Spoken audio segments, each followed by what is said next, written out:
3.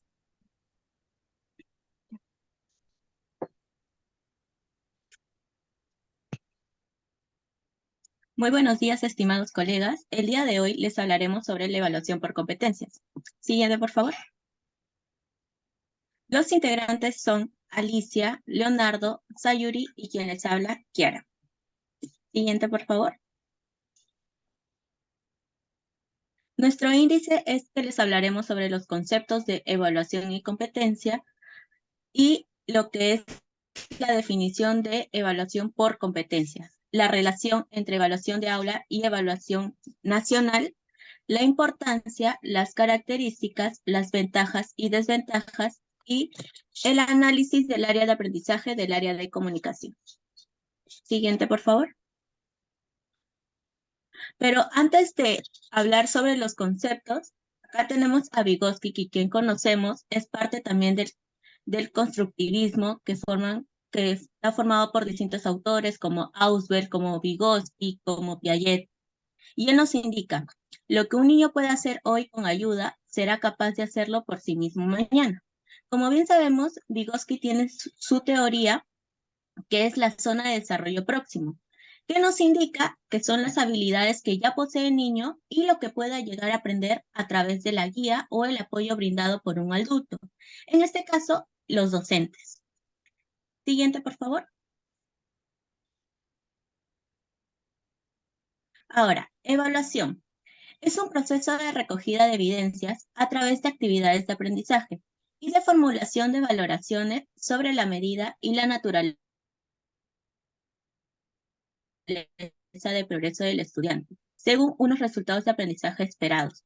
En sí podemos decir de que la evaluación analiza información para conocer y también valorar los procesos de aprendizaje y los niveles de avance en el desarrollo de los estudiantes. Ahora, tenemos el concepto de competencia. En sí se define como la facultad que combina los conjuntos de capacidades de los estudiantes teniendo un propósito en una situación determinada de una manera pertinente y de sentido ético. Siguiente, por favor.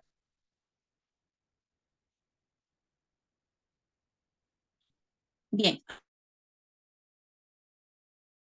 Ahora sí, haber definido tanto evaluación como competencias, podemos decir que la evaluación por competencias ofrece nuevas oportunidades a los estudiantes, generando entornos significativos de aprendizaje que acercan sus experiencias académicas al mundo profesional y donde pueden desarrollar una serie de capacidades integradas y orientadas a la acción, con el objetivo de ser capaces de resolver problemas prácticos o enfrentarse a situaciones auténticas. Ante ello, podemos decir de que la evaluación por competencias es el proceso de levantamiento de información, la cual evalúa habilidades innatas y habilidades desarrolladas en los estudiantes por medio de actividades cognitivas para determinar si se logran los aprendizajes esperados. Ahora le doy pase a mi colega Sayuri, quien hablará sobre el...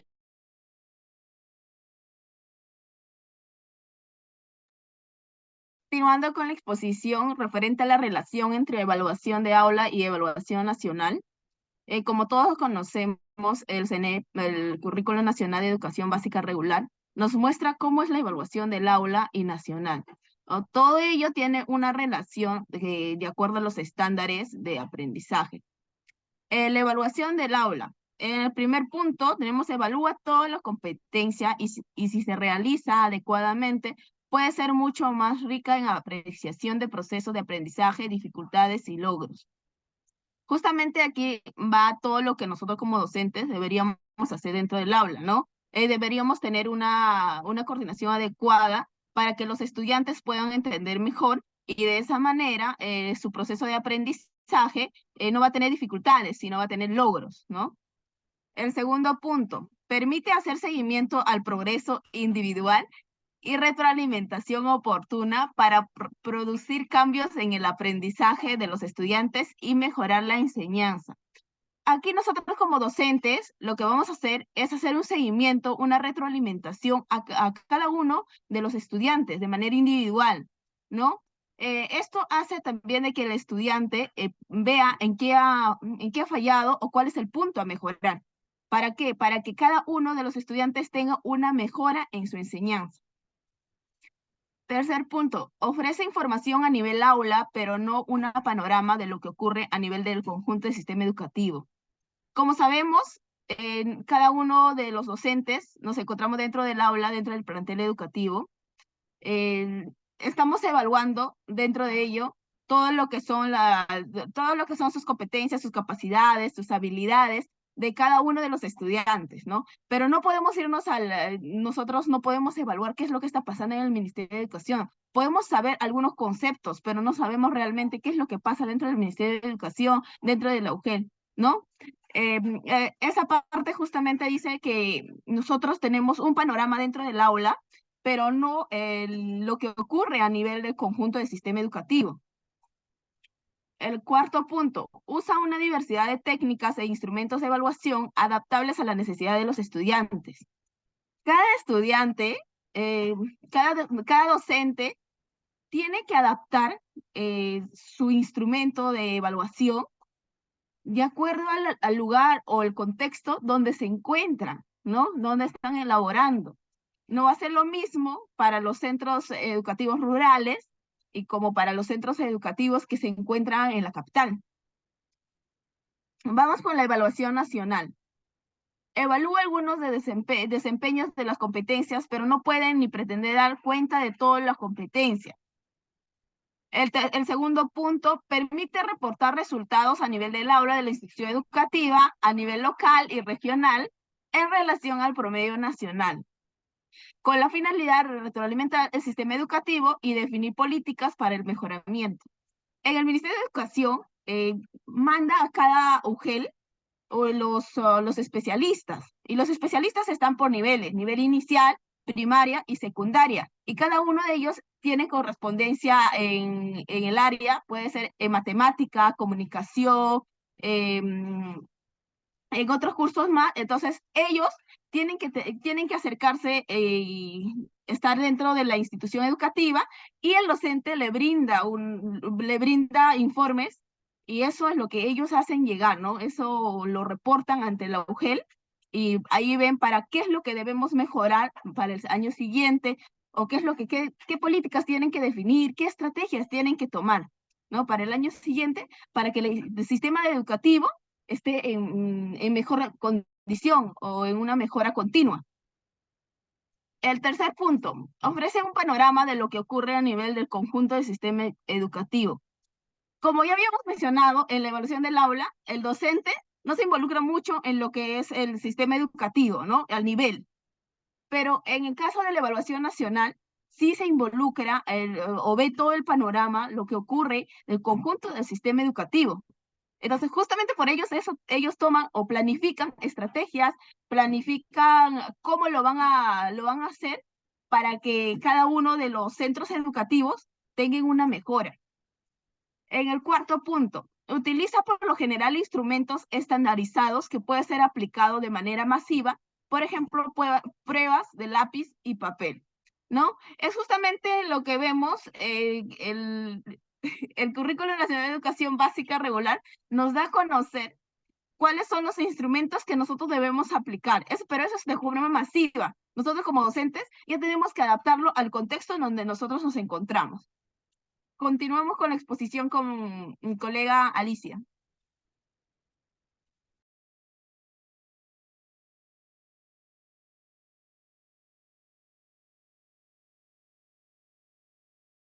Alicia, tu audio, por favor. Perdón, sorry. La evaluación por competencia es importante, ya que como tiene un enfoque formativo, lo que permite que a nosotros como docentes ver cómo el estudiante se desempeña en resolver problemas que signifiquen un reto en su vida académica, así como también permite identificar las fortalezas y debilidades en el desarrollo de en ciertas competencias, y también para que nosotros podamos implementar nuevas estrategias de mejora y de ajuste dentro del ámbito del proceso educativo. Las características son las siguientes. Es de manera formativa, como ya anteriormente lo mencioné, Es cuantitativa y cualitativa y es es un conjunto de 3 aspectos, 3 indicadores. Conocimientos, capacidades y actitudes. También utiliza un enfoque de analizar y evaluar. Tiene un desarrollo progresivo que identifica los avances del alumno y tiene diferentes formatos de evaluar y también de retroalimentar. Le voy a dar el paso a mi compañera, a mi colega Sayuri, que va a hablar sobre las ventajas. Continuando con la exposición, vamos a conversar referente a ventajas, o sea, las ventajas que tiene las competencias, la evaluación por competencias. Primero está para la enseñanza. El profesor puede identificar las áreas de instrucción que necesitan mejoras. Justamente el docente ve qué es lo que tienen que mejorar en el centro educativo y eso tiene que guardarlo en un reporte para hacer llegar al director y el director puede llevarlo a la UGEL, ¿no? Esos son los procesos que ellos lo pueden realizar. En el segundo punto, el docente puede constatar las competencias logradas por alumnos a nivel grupal e individual. Los docentes siempre dentro del aula trabajamos de manera grupal y también trabajamos de manera individual. Entonces, eso nosotros hacemos una evaluación. Entonces, nosotros sí sabemos o constatamos qué competencias tiene cada estudiante, ya sea de manera grupal o también puede ser de manera individual. Y cada uno de ellos tenemos que hacer una pequeña retroalimentación para que en los siguientes pueda seguir mejorando en lo que ha estado bajo o que falta llegar a un nivel, ¿no? A un nivel esperado de aprendizaje. En el tercer punto, aporta evidencias de habilidades, destrezas y logros alcanzados. Justamente lo que decía el docente, lo que hace es, tiene que aportar evidencias de sus habilidades, de sus destrezas, sus logros alcanzados de cada aula o cada institución educativa donde se encuentra, que ha sido visto por todos sus estudiantes, ¿no? ¿Cuáles sus estudiantes necesitan una mejora, cuáles sus estudiantes va bien, y de acuerdo a eso ellos hacen un pequeño reporte. Para el aprendizaje mejora cuando el estudiante sabe claramente lo que espera de él. Justamente la evaluación por competencia nos da a conocer de que el estudiante tiene que estar seguro, tiene que saber qué es lo que tiene que mejorar en él, ¿no? Tiene que estar preparado si tiene alguna situación para que lo pueda afrontar. En el segundo punto, ayuda al alumno a determinar su propio progreso y así identificar sus áreas fuertes y débiles. El estudiante o cada estudiante tiene que evaluar su fortaleza y tiene que evaluar sus debilidades. Entonces, si tiene algunas fortalezas, eso lo puede ayudar a sacarlo sus partes débiles. Entonces, mejorar esa parte débil para que pueda tener un progreso en su enseñanza, para que pueda llegar a tener un buen aprendizaje, ¿no? En el tercer punto, motiva al alumno al saber cómo se evaluará su desempeño. En la evaluación por competencia, tiene que estar basado en lo que es la motivación. Siempre nosotros como docentes tenemos que estar motivando al alumno. El alumno tiene que motivarse a sí mismo, ¿no? Porque si no hay una motivación en la evaluación por aprendizaje, puede bajar nuestro objetivo o puede bajar nuestro logro esperado. Continuamos con la exposición con mi colega Leonardo. Muchas gracias, Sayuri. Bueno, como lo comentaba Sayuri, ahora vamos como con todo tipo de herramienta pedagógica, en este caso las evaluaciones por competencia, tiene su ventaja y desventaja. En ese caso, uno de los principales desventajas que ocurre con la evaluación por competencias es su singularidad. ¿Qué quiere decir esto? Que sus resultados y el proceso de obtener algún tipo de retroalimentación es muy subjetiva y solamente se enfoca en el resultado. ¿Qué quiere decir esto? Que muchos estudiantes o muchos docentes no pueden incorporar cuál ha sido su proceso para obtener ese tipo de resultado, ni tampoco se puede verificar qué tipo de herramientas el estudiante ha podido utilizar.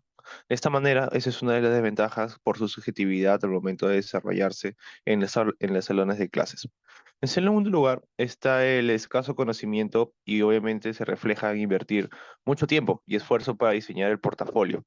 El docente, por ese excesivo o ponerse en situaciones donde se tienen que resolver todos los casos previos para el estudiante al resolver ese tipo de evaluación por competencia, este, se exige mucho tiempo en hacer el portafolio, en los diferentes casos previstos, e igual manera también para que el docente pueda reforzarlo adecuadamente. Entonces, es una gran pérdida de tiempo con una redundancia porque solamente estamos finalmente revisando resultados y no el proceso que eso puede ayudar para, por ejemplo, la complejidad de clases y obviamente cambiar todo tipo de alternativa educativa que necesita el docente, según incorporar lo que son las competencias en este caso, que es la ley de comunicación. Y en tercer lugar, una de estas desventajas es que requiere motivación y autodisciplina para el logro de objetivos. ¿Qué quiere decir esto? En la actualidad, con la era de la globalización y obviamente un poco más enfocado al estudiante desde su bienestar y su salud mental y obviamente desde el profesionalismo de un docente del ético moral, no debe cumplirse un estrictamente de un área de competencias que solo verifica resultados. Y obviamente no sabemos cómo es el proceso. Y esto conlleva que muchos estudiantes no terminen motivados o no tienen una disciplina y solamente terminen elaborando estos trabajos o estas evaluaciones por solo cumplir. ¿Qué quiere decir esto?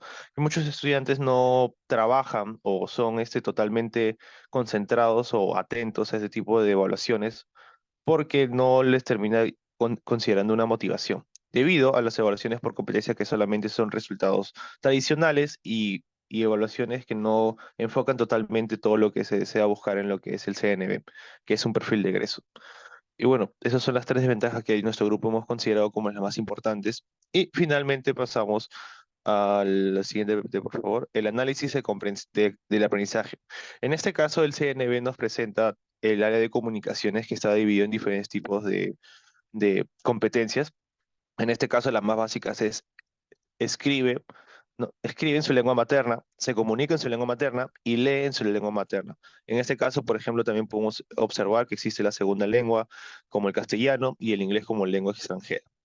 De manera asertiva y responsable puede actuar con otras personas en diversos contextos y con distintos propósitos. De esta manera, este análisis de nosotros que hemos elaborado en el área de comunicaciones lo hemos dividido en 4 factores: acción, contenido, propósito formativo y condición de calidad. Entonces, cada uno responde una pregunta. Por ejemplo, la acción es el que hace. La acción es principalmente comunicarse, que el estudiante pueda comunicarse en esos 3 tipos de lenguas, que es su lengua materna, el castellano y el inglés. El segundo es el contenido, que contiene lengua materna, el castellano y el inglés, valga la redundancia. Y finalmente, ¿para qué? Para interactuar con otras personas de manera asertiva y elocuente para que pueda ser adecuadamente comunicativo y otras personas también lo puedan entender de distintos aspectos, no solamente en su pueblo o en su zona natal, sino también en otros países o en otros tipos de distritos o departamentos en el cual él desea investigar o él desea viajar.